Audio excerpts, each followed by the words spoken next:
hi tunina Photoshop Adobe Photoshop zanga Limlak te nunglam a background bang chi suk blur di wa I blur te kha bang chi dana bokeh khong le swat he di chi kha a video ya kon bol wal dia Limlak te kha tekhin he Limlak te kha he a background a blur cha kha Limlak pe hong chiang mo ya kha original image ya he can background ka suk blur mo ya bokeh khong le ka thua he original ya ka hi chima bang hai nu mei nu le a background kha sub a background a boy ja ka ma kha chiang zo lo mo ya kha a background ka sub blur ya kha original mo hi a hi dan kha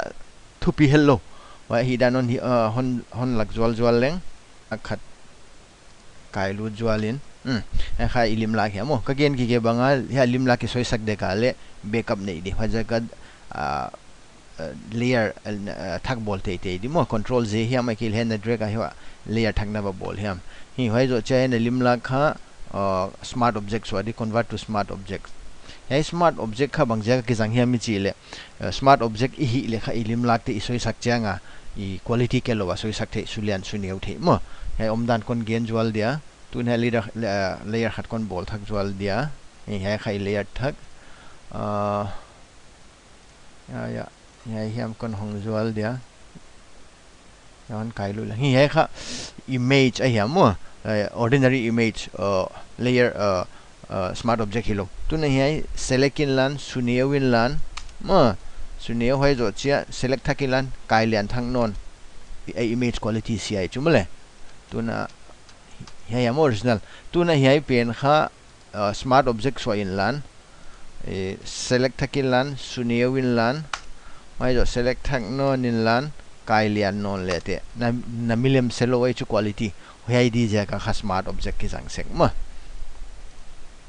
ni to kha smart object nei ta to hei nu mei nu pen kat hedi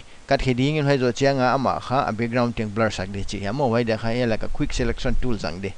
wai quick selection tool na lak chang hela option thumom di ya lai ta pen jang de ma to na he ya na tool hela ka na selection tool kha asuklet suk neo thei ma tekhin na dia ya kha ka suklet ne kha na keyboard a bracket suklet suk neo the ya na keyboard a hiai pen kha na suk neo na hiai pen kha na suklet na ma tu na in click in lan drag lete select hi mai ma kha na de cha bol di hi mai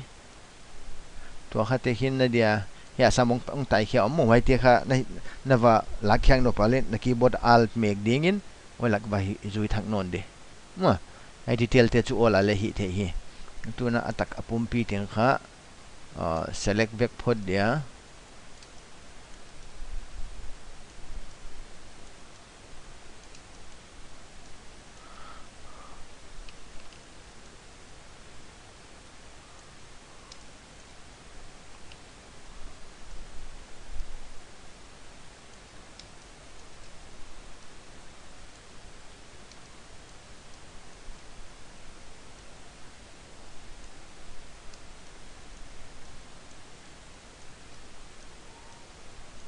hay lak bang la khenwa me kha to quick selection tool in hi thelo di jak hay la sort tool la polygonal pen jang dingin ya subtract pen jang di feeder maybe 4 hong chi dia khai dei pen ide lo teng khai cha bala kyak di mai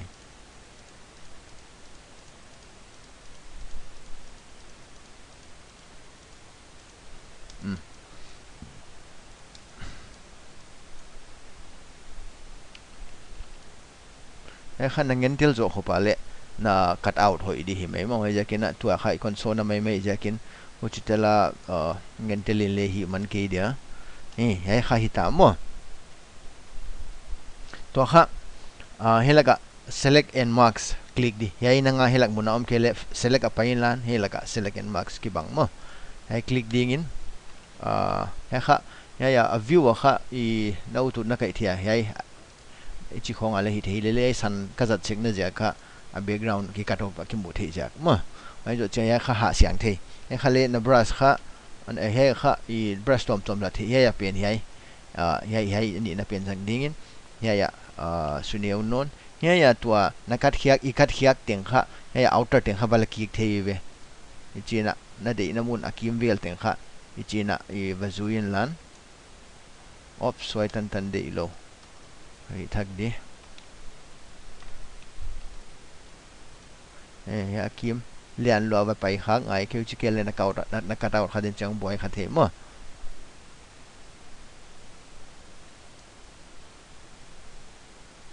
okay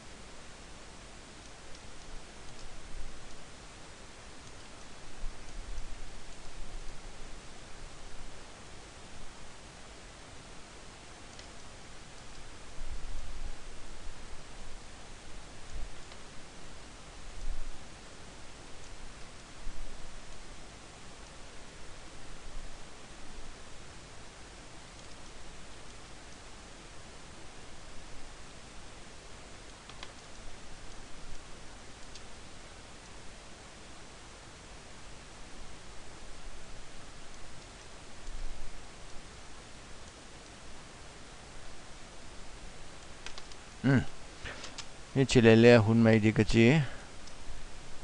ni chilele hun mai te to hai de tanai chang hela ka kha I na de tan tan ni hi za hela ka adjustment te kha nang na to I ka te refine the na ya mo hai za di chi om lo hoi ja ka nang angelin lan hoi na sakta na hi di hilel mai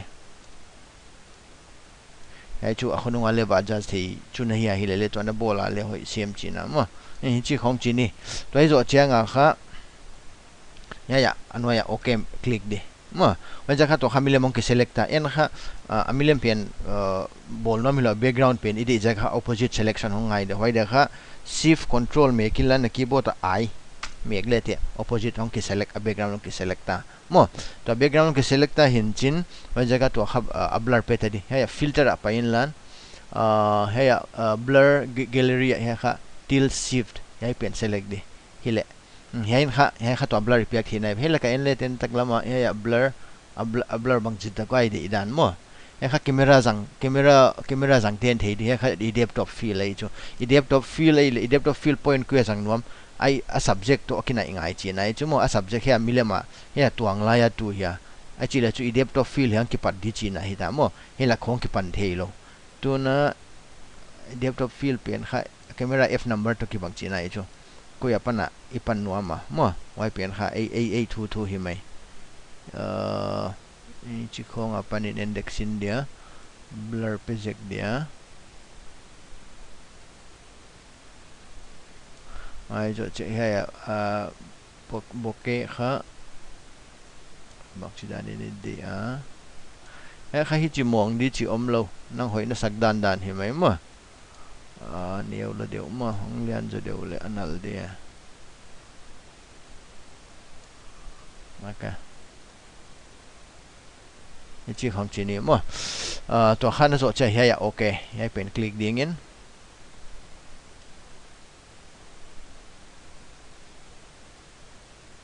to select area pen la hi select area pen la khyang na kha na keyboard a control D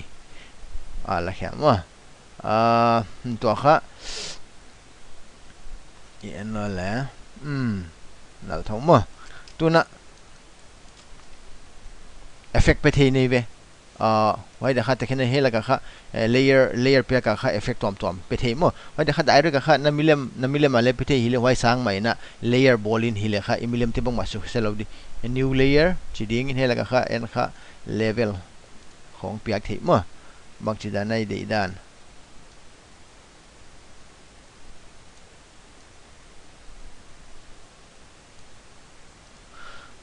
hi helan wai jo chia ya exposure abangi pe the ale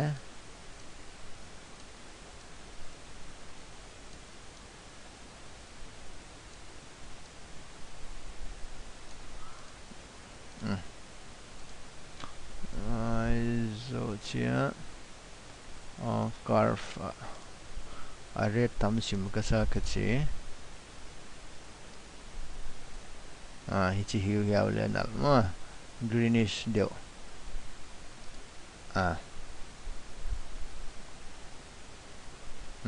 tua kha utale hela kha I ni zung dan de khongi bol no pa le he pa ya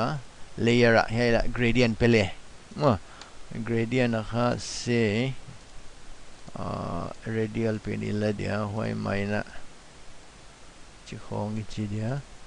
hai pen kha yellow ya mong hi le ong kilom de hi ba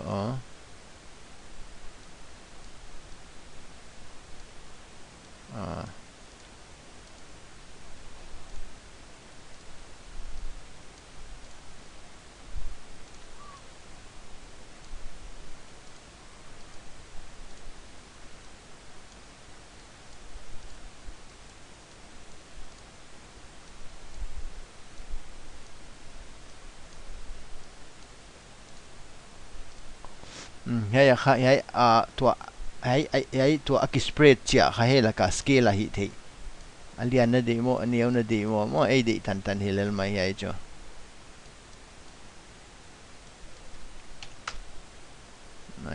khong chi ne hay normal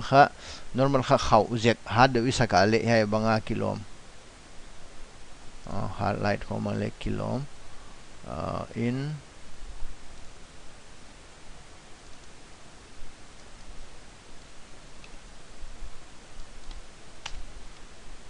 95 chik na sakal he opacity piak di hilal mai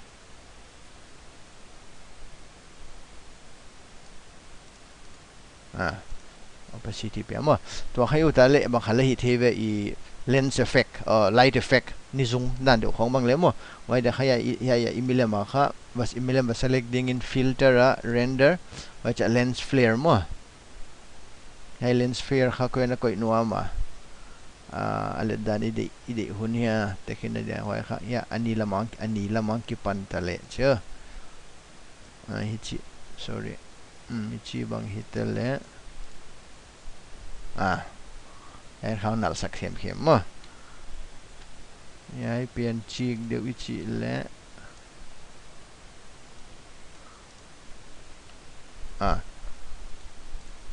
tuna he la ka effect he la ka layer ball ting kha folder kha ta koi khom le he folder click I think select home vekin lan control shift to make in lan select home ya koi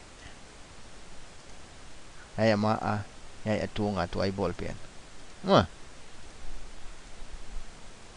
Wajak he la ka effect to me kha to layer inlet he layer new layer he kha tam pi piak the black and white ke vibrant de color cheek de bangai white ting he la ka any dan piak the ma